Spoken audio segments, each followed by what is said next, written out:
Hello and welcome to News of Faith podcast, brought to you by Rev. James Wesley from Worldwide Online Ministry. Check us out at worldwideonlineministry.com. To be on this podcast, send an email to rev.jamesw@yahoo.com.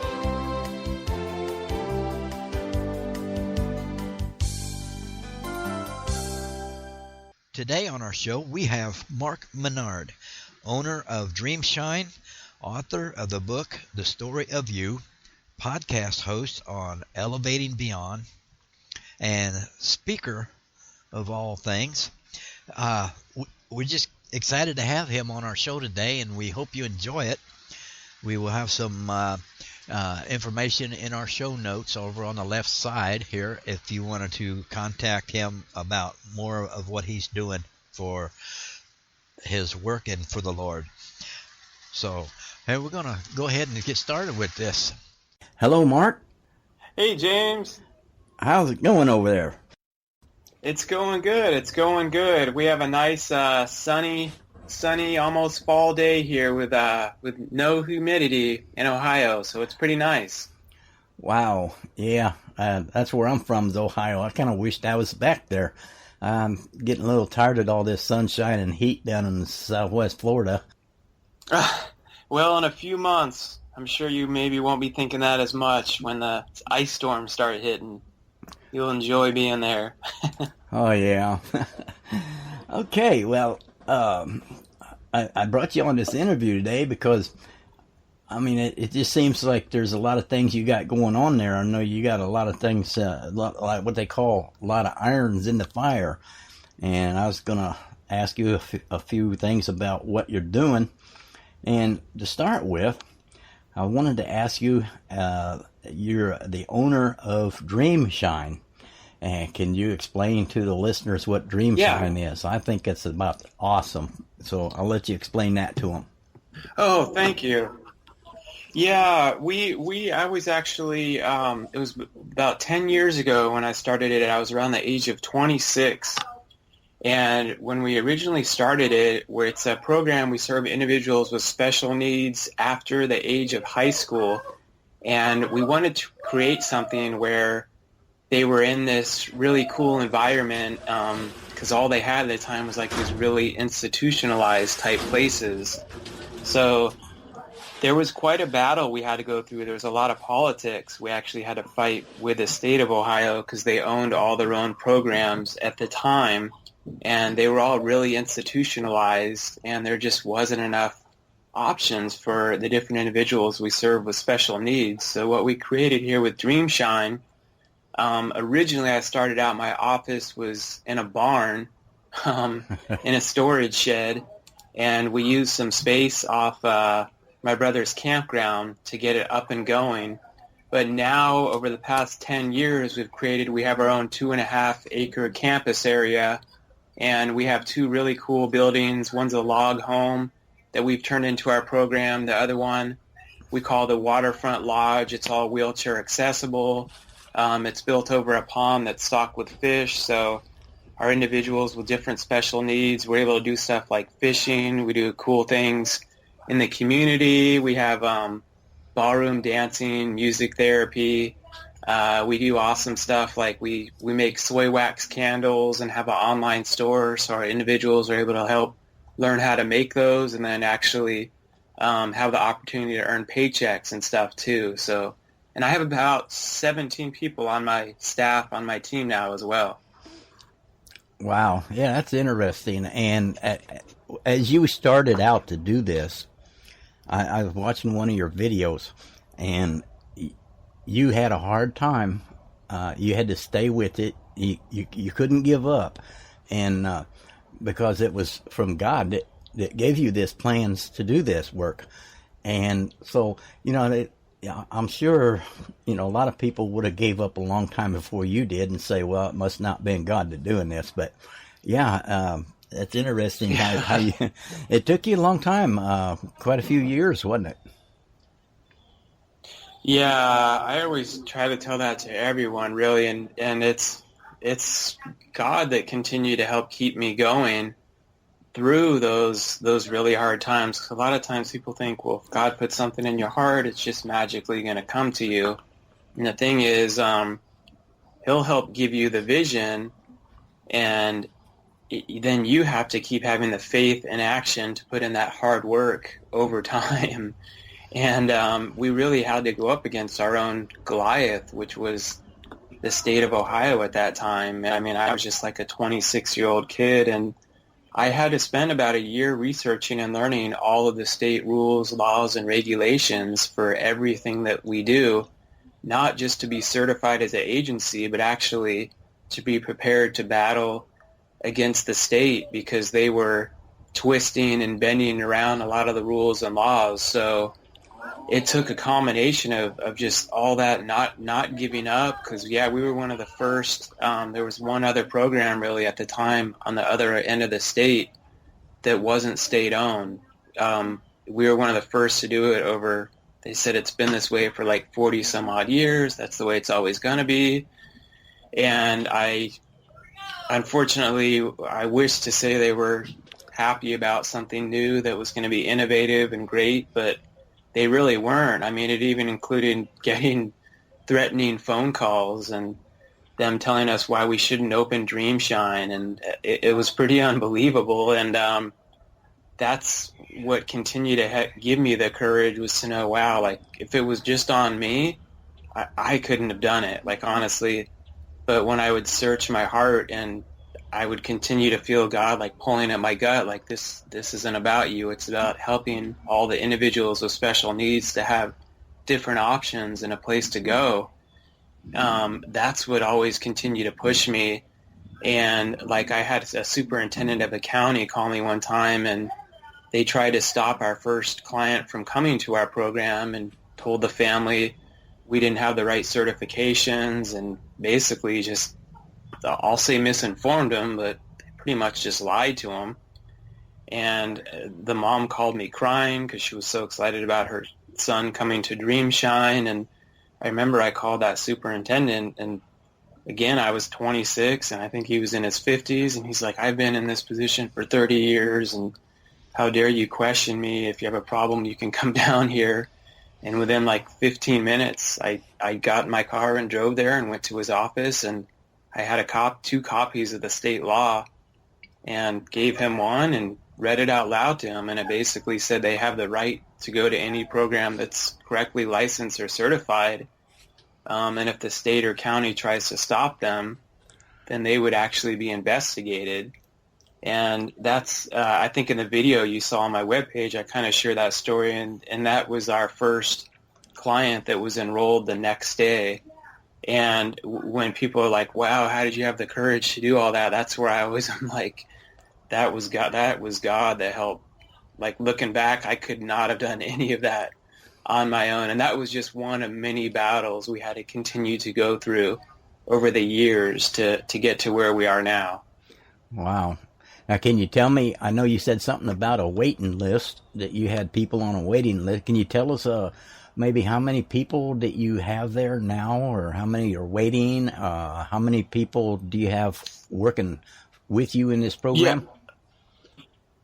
Yeah, so we now have about 45 different individuals with special needs that we serve, that come throughout the week, Monday through Friday. We have about 8 different vehicles we provide transportation with. So we're able to pick each of our different clients with special needs up directly at their house in the morning and drop them off in the afternoon. And I have about 17 people on my staff, on my team, and we started just by getting that very first client who was told he couldn't even come. And it's been, and again, like at that time, my office was in a barn in a storage shed, and now it's in what used to be the master bedroom of this really cool log home here, where we have the 2.5 acres. But it's been a journey. It's taken us 10 years to get here, but why I like the good side of that, to help give people hope, when they're really going after whatever their dream may be that God puts in their heart, is to know that if some months go by, and it hasn't manifested yet, just stay persistent and don't give up, and it will take time. And I mean, this is an example of the fruits that really can come if you just keep having that faith and continuing to take action one day, one step at a time. Right. Now, you got to figure in the Bible, people have waited on the Lord and waited 100 years before the Lord finally says, okay, go for it, And so it's just something that you can't get in a week's time or whatever. But are you still planning on expanding? Heard that you was going to build on another building or add on to that one? Yeah, that's where you asked about the wait list. We have some other individuals. Now we have a lot of great support from the schools around here and everything as they've continued to see our program over the years. And we have a lot of more individuals that are signing up to attend as they're getting ready to graduate from high school even next summer. So we're preparing to add on to the building we have now and add some more space. We just got our other building out here, which we call the Waterfront Lodge, about 3 years ago. And I share that story in my book. That was a whole other leap of faith we had to go through to get that building, which we were all told would be impossible too, by the way, which I'm literally looking at it right now through my window. But we're getting ready to add on to that building to get some more space. And eventually we plan to get some more land close to here and just continue to expand our campus area. Wow, that's nice. Now, the funding for this, are you openly taking donations from anyone that want to help something like this, or how are you supported with this? We've had people help in different areas, especially with our store where it's the products and stuff we sell, like 100% of all the profits from that go towards our different individuals with special needs being able to earn a paycheck. So it's been really helpful. And the candles are really high quality. We were always intentional about making some products that, out of all due respect, people wouldn't just buy them because people with special needs help make them, but it was something that would really sell on the competitive market. And it's something they're really proud to be a part of making, too. So anyone that ever orders our products, it always really supports us. And then our funding actually comes through kind of the way a doctor's office bills medical insurance.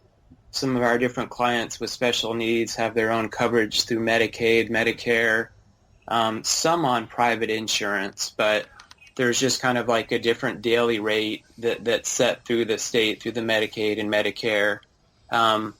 It's not as high as it should be, but it's something that also has inspired me to do some of the other things like my book and the speaking that we'll talk about too, to kind of help come up with creative ways to bring in other streams of income into here too.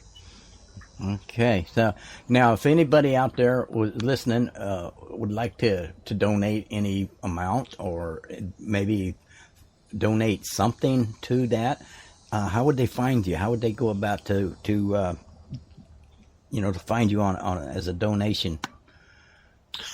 Sure. Yeah. If they just go to our main site, it's Dreamshine, DREAMSHINE.co, Dreamshine.co.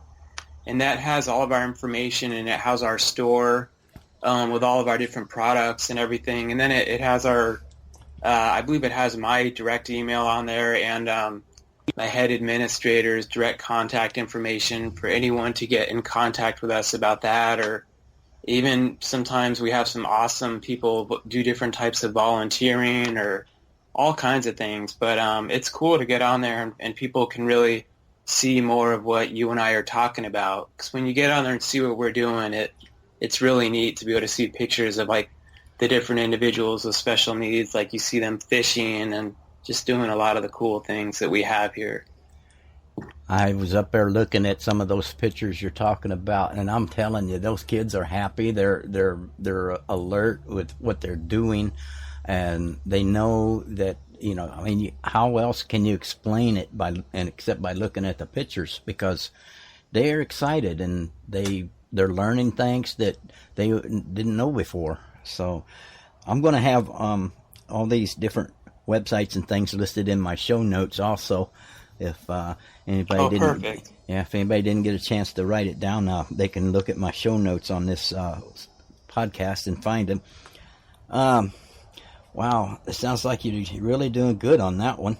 Let me see. I want to talk. Thank you. I want to talk a little bit too about the book. You're an author of The Story of You, and you want to go ahead and explain some of that to me. It sounds like an interesting book. Yeah. Thank you. The Story of You, and it's transforming adversity into adventure, taking your dreams to the next level and beyond. It actually just officially came out July 14th of this year. Well, for when people are listening to this, it's 2016 now, so it's just came out about 2 months ago. And what I really did is I decided to share my full story, not only just about Dreamshine, but actually of me being in jail at age 17 and really hitting a rock bottom in life, and how I continue to change over time, go to school, and then I battled through a lot of different fears and anxiety and panic attacks, and really fought through all that, and then starting Dreamshine, and then I talk about some stuff even in my marriage and other areas of life. And really why it's called The Story of You, because although I'm sharing a lot of my own experiences in a really transparent way, I wanted people to see whatever fears and stuff and doubts that they're battling, how they can overcome those by applying the things that I've done throughout my life, and seeing, wow, like this guy struggles and stuff the same way that everyone else does, and how you can really go after your dreams and achieve them if you just continue to put that faith in action one day, one step at a time. And I almost didn't share the story of me being in jail. I was I guess embarrassed to put that in, or didn't know what people would think about me. And I'm so thankful I did now, because that's like the core of my message. It's been resonating with so many other people too. And I've realized just the more transparent you can be, especially in the world of faith, people really need to hear that we're all human beings, and that brokenness God really can use for your breakthrough. Yeah, I know what you're saying there. I'm using this podcast myself as reaching out to people that listen to different people on here with their problems and what they've been through and how they've come out of it, and hoping that one of the listeners would say, that's me, and they came out of it. And now let me listen to it again, or let me pay more attention to how they did it. And That's right. I used to be ashamed of telling people things, I wasn't always a minister, and that's the first thing I tell people, because they think that I'm on this pedestal, Well, I'm not. I still sin every day in my different ways, and you're never a saint until your spirit comes out of your body. And so when That's right. Yeah. And so this is why it's important. I've been through divorce, drugs, alcohol, and all that stuff. I'd even went through a suicide thought one time, and I came out of it. I didn't. God brought me out of it because He needed me, and I see now, in my later years, this is what He needed me for, to reach out to the other people that have the same problems that I went through, trying to connect with them. All I do is have people tell their testimonies and stories, and God puts them on the radio to listen to it.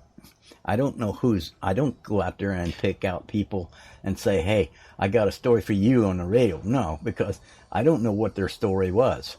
So, God puts us together. He does all that for us.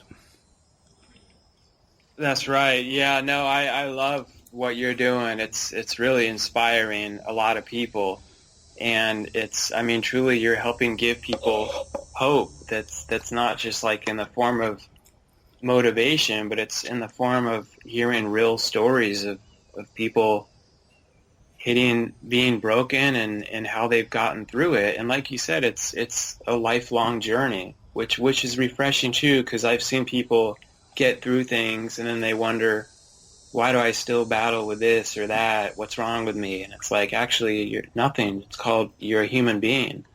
Right. And you're never going to wake up one day. And, I feel like we should always be developing and continuing to become better versions of ourselves, but we're never going to, you don't just ever wake up one day like, all right, I'm perfect at everything now. That's never going to happen. No, not in this lifetime, and maybe the next one. Oh. Yeah, that's right. Now the book here, The Story of You, where can they find that? Because I'm even thinking about reading that one myself, and you let us know where we can get that at, and I'll post that in the notes too. Yeah. Oh, yeah. Sure. Thanks, James. You bet. And I'm actually going to be sending you a copy of it as well. But everyone, they can just jump. You can get it really anywhere where most books are sold, like Amazon, Barnes and Noble, or they can just jump right on my webpage too. It has all the links to it, and it gives some more information about it too. But it's just my name, Mark Minard, MarkMinard.net. And I have some blogs and stuff I've started writing on there too, and everything I do is just ongoing about really trying to help being transparent and motivating people through just what I feel in my heart to really share at that time. Okay. Well, I appreciate it for you sending me that book. I'll definitely read that, and because any time where you can read things like that of other people's lives and how to apply it to yours, that's interesting. It's not like reading a Western or not like reading a gangster book. It's real life, real people in real times, and that's what I like to read. That's right. Yeah, and that's what I do. A lot of these podcasts they're real people, real life, in real times. So we'll post that in there. Now you are. Let's go to the speaker. You are a speaker. Talk a little bit about that. Sure. Yeah. So I actually, like you're doing, got really intrigued with the idea of being able to have a podcast and start having other people share their stories too, and being able to open up and share mine even before the book was done. Started about 18 months ago with a podcast, Elevating Beyond. And through that, I just can, even before I had the book, that was the next vision I saw of me speaking to a bunch of people. And it's kind of funny because I dropped speech class 3 times in college because I used to be so terrified to speak in public. But as I realized through the podcast, through writing a book, and through helping share other people's stories, that I had a lot of messages to share to help people. And also I got really involved in leadership from how we've done it here at Dreamshine, and what I've learned over the years, again, by doing things the wrong way and learning how to do them the right way, and how that applies to businesses, churches, schools, sports teams, any type of thing that involves any type of leadership. I love going there and really speaking, not just from a theoretical perspective, but really how to get in the trenches, how we really help communicate and grow and develop our teams. And I share my own story of, again, the jail and everything that I battled and overcome.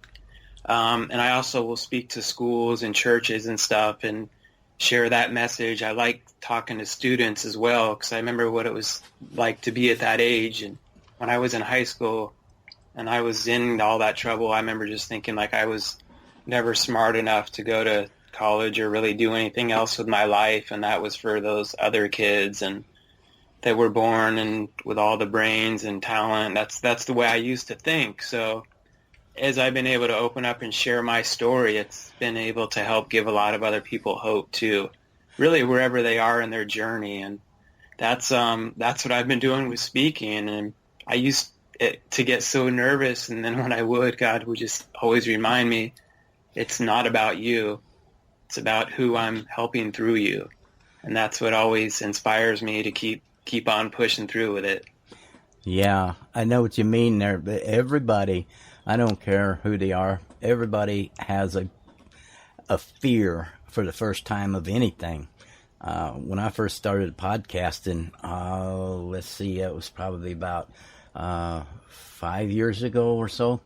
I did a couple different things. One was nature news and one was for geocaching. I did one on a couple other ones in between that. And I was so nervous, because I was doing it live on Spreaker Live. And no, wait a minute, I take that back. It was on Blog Talk Radio. Did it live, and I had a guy out in Arizona that was listening to it, and he listened to me for about the first 5 minutes I was on there. He told his wife, he says, I'm going to call in and talk to this guy. I feel sorry for him sitting there trying to talk to the wall for he called me and we finished the show. It was only half-hour shows. And after that, he called in every Saturday, and it's just like clockwork. Every Saturday at, I think it was 2 o'clock my time. And I made him my co-host for a year and 4 months, I believe it was. He was there every Saturday, except for 2 times when he couldn't get signal, when he was out doing something else, But wow, I didn't know how bad I sounded, how scared I was on that radio podcast, because I was doing what I thought was right, and it was showing. And so he helped me out there for a year and 4 months, and I sure thank him for that. But that's great, and that's a good example too of, first of all, not letting your fear stop you, but also being willing to learn and develop your craft, like put those reps in. And really develop your crafts, because like you knew God was putting this in your heart. It's the same with even with my speaking. I did 1 2-minute presentation and actually put in about 50 to 60 hours practicing just for one part of my talk that was 2 minutes. Right. And I knew that if I just was like, oh, well, God wants me to do this, it's going to be perfect. He never said it wouldn't come without the hard work on my end to help develop it too. But I do find it always goes best when I just get up there and I'm just me, though, and I just share my message. But I'm always continuing, like you said, like learning how to always get better at it too. Because one of the first times I spoke, I actually froze up on stage. And it was for the part that I was supposed to have memorized, and it was like my first event in South Carolina, actually, and it was at the college there, and I remember for a split second I thought about turning around and running backstage, and I'm like, I'll just find a taxi or something, get out of here, and never see me again, and I just won't do this anymore, and excuse me, and then something in me was like, again, that voice, it's not about you. And because I've lived my story and I'm not just sharing theories, I was able to make, I just honestly told him, like, I had this awesome opening all prepared and memorized, and I just completely forgot my line. Wow. So they all like laughed with me, and we made a joke about it. But then I just naturally went into telling my story of being in jail. And then since I was speaking to the college age, I talked a lot about so much of the fear and the anxiety and the panic attacks I was going through at that time, and also not even knowing what I wanted to do with my life after college, and how actually that's okay as long as you keep moving forward. And then shared some of the other stories with Dreamshine, and by the time it was done, it actually ended up going really well, and I had a lot of people follow up and say how much it inspired them. And I was thinking, wow, had I run away, like my body and my feelings were telling me to, that would have ended right there. But yeah, you just have to battle through that stuff. And that's why the next time I got ready to do that part, for that 2 minutes, I put in like 50 to 60 hours to make sure there was no way I was going to let that happen again. Right. I remember the first time that I ever stood up in front of anybody and talked. I was in 4-H, and I was getting up in front of about 60 people. It was outside. They had this area where you could do a speaker. They had a podium, the stadium stage and podium and everything. And I was talking about appliances and do's and don'ts about it.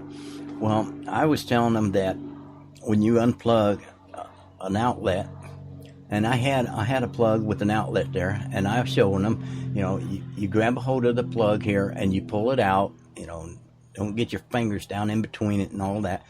Well, this guy out in the audience raised his hand and he says, "Why did you pull it out by the plug instead of just grabbing the wire and pulling it out?" And that was a trick question. I didn't know the answer. I says, I don't know why I did that. Well, he went and explained it, that when you pull by the cord, you're going to pull the wire loose from the plug, and that's why it's always safer to pull it out by the plug. And I said, oh, so I pulled it out by I just repeated what he said, I just went right into it. And I said, you pull it out here so you don't mess the wires up in the plug when you pull it out by the cord, and everybody laughed, they thought that was funny because I repeated what he told me, but, that's right. I didn't freeze up or anything, but when he asked me that question and I didn't know the answer, I just told him, I said, I don't know. Yeah. Yeah. It's that I love to teach people on everything I know and I can teach. And if there's something someone has asked, it's something I literally know nothing about, I've learned that it's better to I'll just say I can't give you wisdom on something I know nothing about. I can maybe help think of a few books or something that could lead to that, but I just love talking about what I know and what I've learned. Right. And people respect that more too. We have a lot of people out there trying to be something that they're not. And I think that's really the core of what matters. It's not who's the most eloquent speaker and everything. It's if they really are who they say they are, and you can feel that they're really sharing a message of something they live and believe in. Those are the ones that people really resonate with. What I figured that I don't speak on any religion. I speak on Christianity. And if it's not in the Bible, I won't say it. And if I don't know the answer, I won't guess at it or say this is my opinion. If I can't find it, or if I don't know the answer, I'll look it up because I don't want to misguide somebody else, And usually the way it goes, if God has something that he wants that person to hear, he'll give you the answer to it. And a lot of times I've just thumbed through the Bible to just, there it was.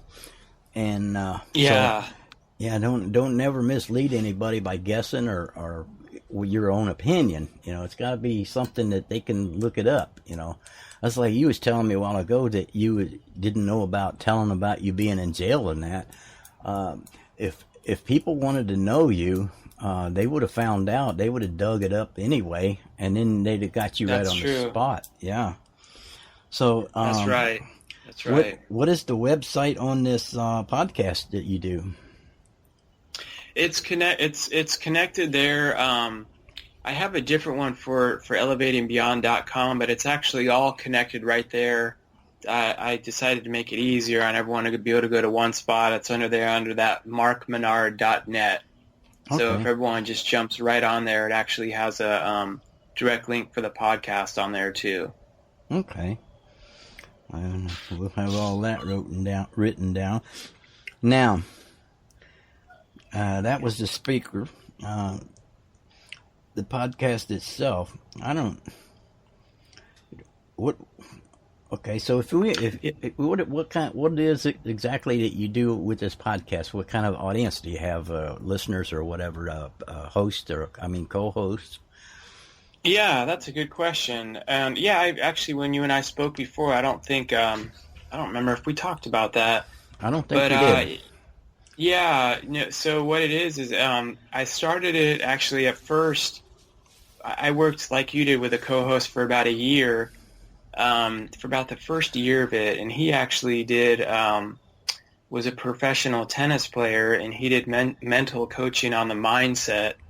And what we did is we continued to have a lot of different guests on that shared going through different stories of adversity and how they overcame it. So we had people that were like in the Olympics, some NFL players, some authors, and then also he went on his own adventure actually, and we parted in a great way, and it was kind of neat because I was able to segue and continue it on, and I've kept it in the same spirit. I had an NFL player on, and he shares his story of how he got badly injured in the NFL, and that was like his whole identity before, and he never imagined having a life outside of that.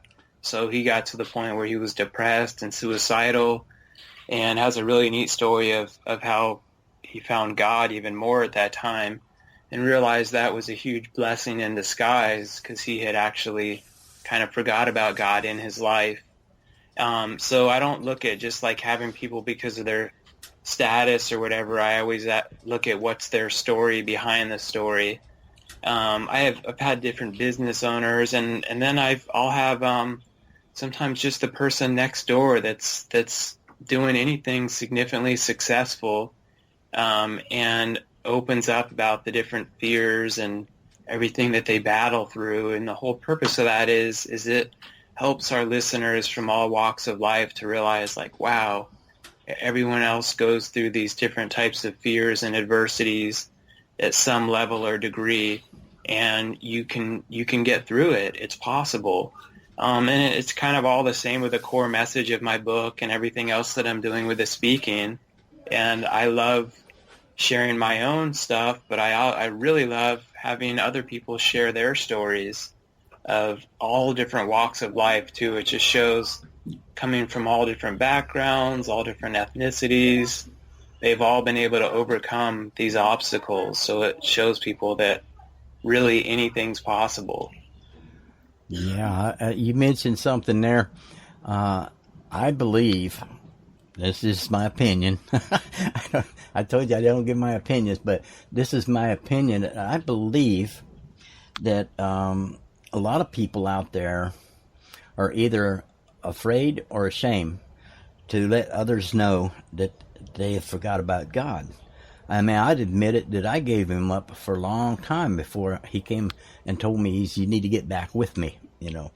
And yeah, so I think that everybody, either in a large way or a small way, has set God to the side at one time or another in their life, and then they've came back to Him, and they come back stronger than they were before.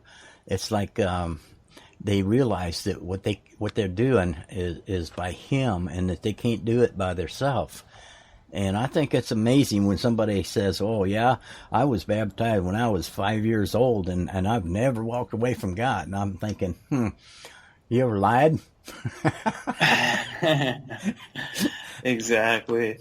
Yeah, no, I know. It's unfortunately that pushes other people away, too, because it makes them feel like, wow, you have to be perfect or something. There must be something wrong with me. And that's not true. It's when people like that, as you said, tell the truth and mention that they have screwed up and they're flawed, it brings people back to God. I mean, I talked to you about the head pastor at my church, the Vineyard here. He used to be Jewish and an atheist and a lawyer, and he converted over to Christianity over the years, and a lot of the stuff from the Old Testament when he was Jewish all of a sudden started to make sense, that he felt like only told part of a story before, which was actually why he became an atheist. And all of a sudden all these dots connected.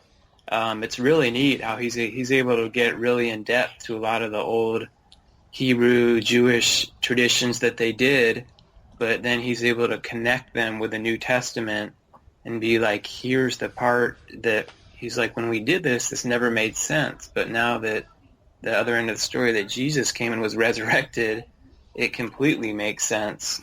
Right. It's really phenomenal. But what I love about him is he did a whole series on how he's gone through different times where he's doubted his faith.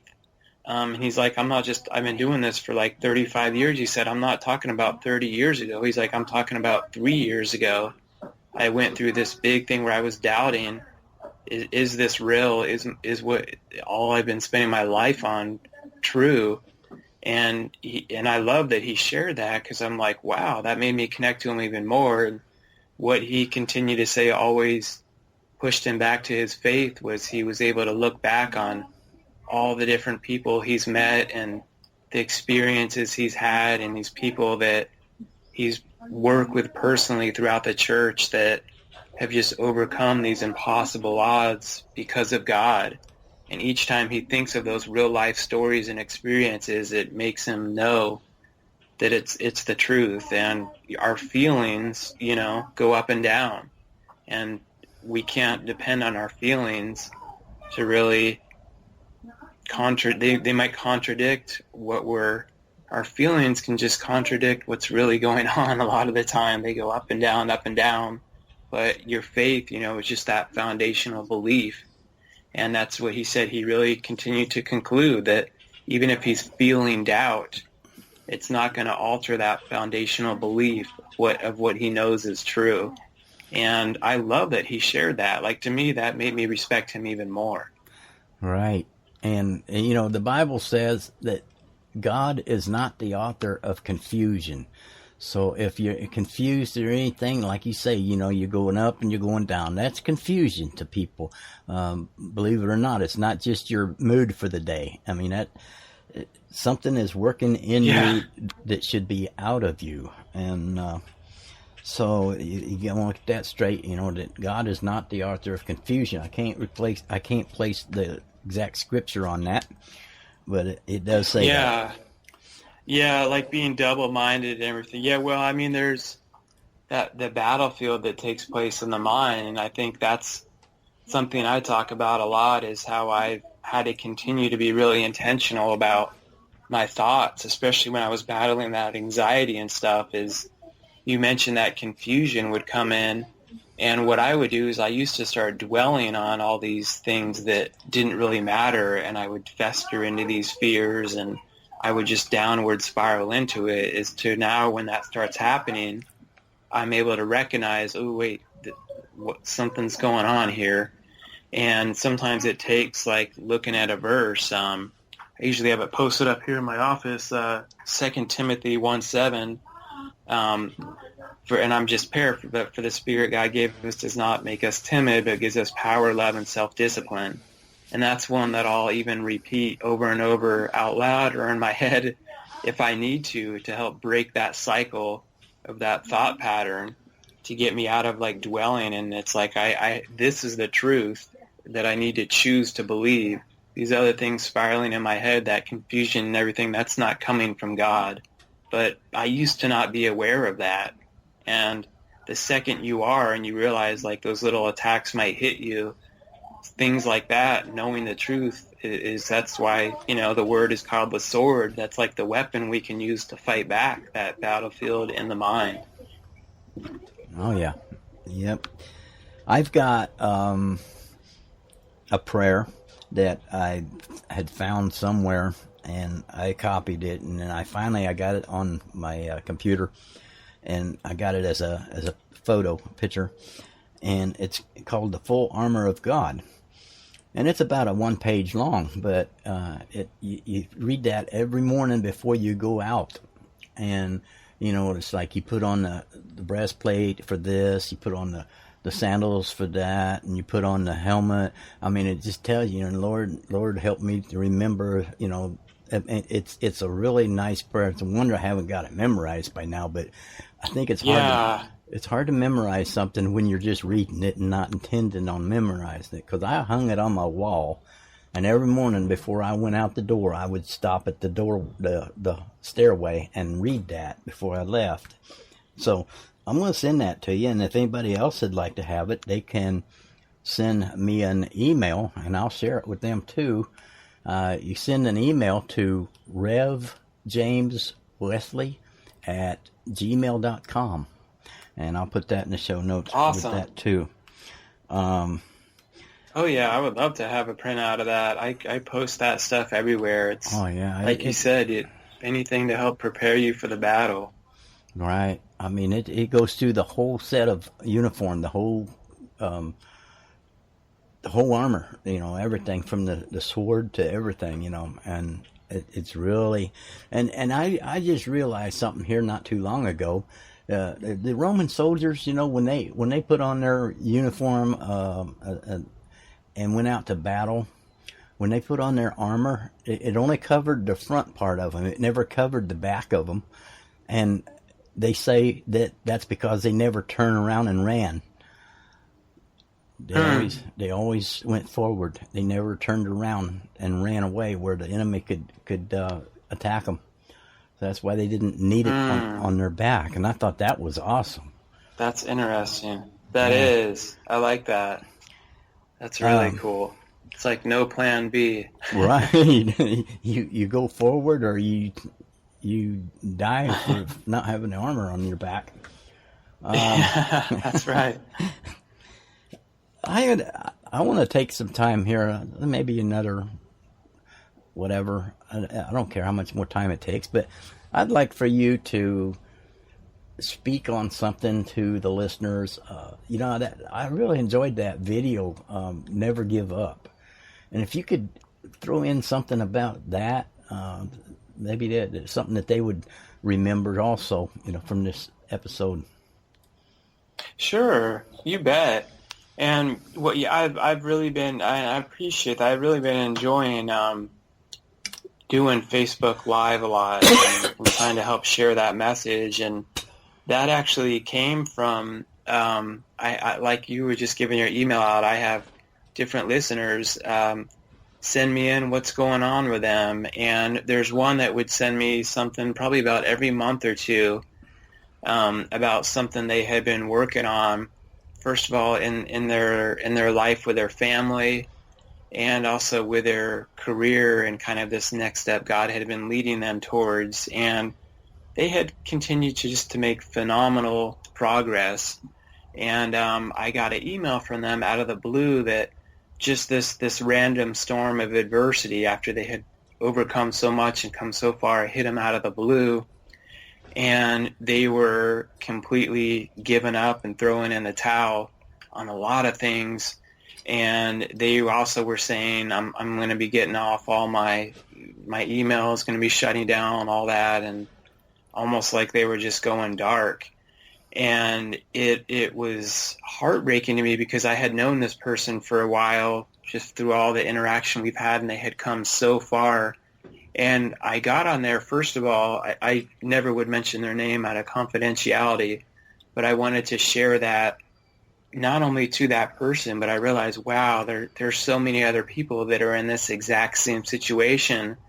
And I've been there, and I still get in there so many times. And, we hear the saying, like, never give up, don't give up. Well, the truth is we all give up at times. And that's what I was really trying to explain to everyone is when we go through those, I've gone through days where I had so much adversity, and for that day I'm like, I can't do this anymore. I give up. But the game changer, and there's this quote I love, it says, like, courage doesn't always roar like a lion. Sometimes it's that little whisper as you lay down at night that says, tomorrow I'm going to give it another shot. And that's what I was saying just to anyone listening to this.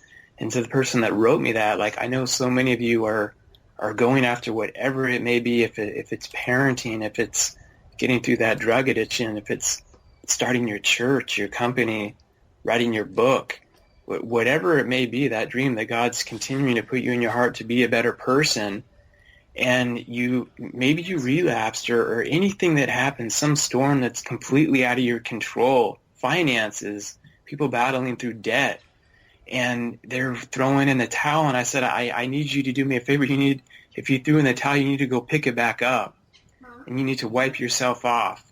You need to do exactly like that quote said, like, it's okay to temporarily say, I give up, I can't do this. That's when we give it to God. Say, I know I can't do this, but I trust you, God, that tomorrow's a new day, and I'm going to give it another shot. And that's what truly takes courage, because it's one day, one step at a time.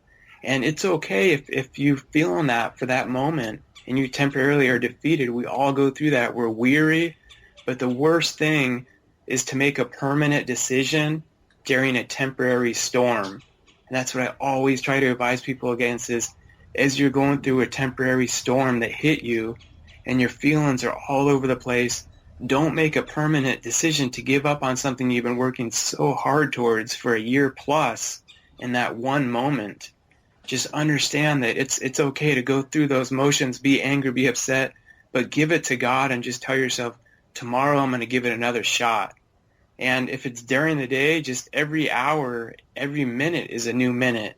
Like, it's one day, one step at a time, one foot in front of the other. And if you don't give up and you keep moving forward, sometimes you will get punched back, but you just keep getting back up one day, one step at a time. And I promise you, God will continue to take you to that next level and beyond. But if you give up and let that fear take you over and completely give up during those storms, then you're going to have to live with a regret, which is so much worse than facing through this temporary storm. And I promise you, in my own life and in everyone else's I've known, it will get better, but it won't if you permanently give up. And that's what I always tell people. That's the message I love to share. It's one day, one step at a time. Right. Yeah, that was good. I heard a lot of people say, give up, and I've always said, at least start it, because I'd rather be sorry for something I did wrong than for something I didn't do, because you can always do it over. That's right. Yeah. So. Yeah. You don't. If you start something and it doesn't work out the way you wanted it to, you don't fail. That's called learning, and you get wisdom, and then you're able to apply that to keep moving forward. So anything you're doing, if you're doing it with all your heart, if that specific thing doesn't work out that way, and what I always see by giving up is, like, don't give up on always continuing to become the better version of yourself. So if this one specific dream you're working on didn't work out, and just because you failed doesn't make you a failure, you actually can transform that thing that didn't work out into wisdom and continue to apply it to the rest of your journey to keep growing and developing and following that dream that God keeps putting in your heart to be the best version of yourself. But some people just give up on themselves, and they sink into that kind of mediocrity and think, well, this is just the way my life's going to be for the rest of my life, so I'm just going to settle. And they're unhappy, and they live in resentment and regret. And I don't know, I'm sure you would agree with me, James, but I don't see any verse in the Bible where God says, I created you to be mediocre. He doesn't say that. No, he says either be hot or be cold. There's no in between. There's a lot of people sitting on that fence, and they don't know which way to get off of it. And that's where everybody's life, it's like that. You're always saying, should I or should I not? Would I or would I not? And choices, decisions, and things that you make. Because God didn't make us do what he wanted, or we'd all be robots. He made us to That's where right. we have free choice. Yeah, we have our own free choice to do it. And if we're wrong, all we have to do is say, God, I messed up. Can I have another chance at it? And everybody thinks that God is so mean. He's so strong about what he means and what he says. Well, he is to a point, but not like people think of it. He's your Savior today, but at the end of our life, he's going to be our judge. And what he done for us in this life, if we went along with it and followed his ways and his word, the judgment's going to be easy. But if we disobeyed him and didn't follow him the way he wanted us to, which is more of a, not really a choice. It's still a choice whether you follow him or not. But if you don't follow him the way that it's written, then he's going to be the harshest judge you've ever want to come up against, And so I can see, a lot of people say, oh, God's too nice. He's not going to send anybody to hell. Well, you're sending yourself to hell. It's what you're doing. He's just the judge that determines. Yeah, he just judges you, and you send yourself there. That's right. And like you said about love, I mean, it's like I'm a father. I have children. We have 5 total, actually. And all my kids have different personalities, and there's times where you need to discipline your children, and it's because you love them. And my job as a parent is to help continue to raise them, not just to be good children, but to grow up to become good men or women of character. And I always will do my best because I'm not just thinking in the moment. So sometimes it's taking my son's iPhone away. And to him, that makes me the most wicked person in the world. But I'm doing that to help him grow and develop in another area that I know is going to build his character because I love him. And when you have to do different forms of discipline, it's with my daughters, it's not always fun for me. I don't enjoy it. I don't like doing that, but I know I have to do the harder thing because I love them so much that I want them to grow to be the best versions of themselves. And that's exactly how God is with us. So when we go through our own storms that we create, and God takes something away, almost like that NFL player where he was thinking, why does God hate me? He realized it's actually God loved me so much. He allowed me to get hurt, to have my whole world flipped upside down, to realize I had to have my whole foundation rebuilt on him. And then I became unbreakable because I lost myself and realized he's my foundation. Whether I'm in the NFL or I'm homeless, God's still there. And he realized that, and now he's preaching to others. And that's how amazing God is. But it's all about people understanding that everything he does is out of love. And when we get in those dark spots and you try to just run away, that doesn't help at all, It just leads you to more isolation and desolation. And I started this little thing since I've heard it. I don't remember where I heard it from. It's been a long time ago. There was this country song out. I thank God for unanswered prayers. I don't know if you've heard that or not. I can't even remember. Yeah, I have. Okay. I have. When you can stand there and say, Lord, thank you for what you've given me. Thank you for what you've taken from me. And thank you for what you've allowed me to keep. That right there is the 3 things you should say, in your prayers, because he's taken away a lot of things that you didn't want him to take away, but you're thanking him now that he did, because he did allow you to keep some things that you wasn't sure of. That's right. It's not like you have to have some special equipment to talk to God. God is here. He is in you. If you're saved by the blood of Jesus, he's living in you. And you don't have to look up in the sky, and you don't have to bow your head to the ground or whatever. I talk to him just like he's a person sitting right next to me, because I'm not real good with words anyway. And what are words? You don't want words going to him. You want your heart to go to him. And so that might help. That might help some people understand too, that you just talk to him, just like me and you are sitting here talking. Exactly. It doesn't have. Yeah, it's just a relationship. And so many people sometimes falsely think, if I can't get up there and do this perfectly eloquent 5-syllable word-long prayer, all these Hebrew terms, then God's not going to listen. And there's people that can deliver the best prayers in the world as far as eloquence goes that isn't coming from the heart at all, and God's like, that means nothing to me.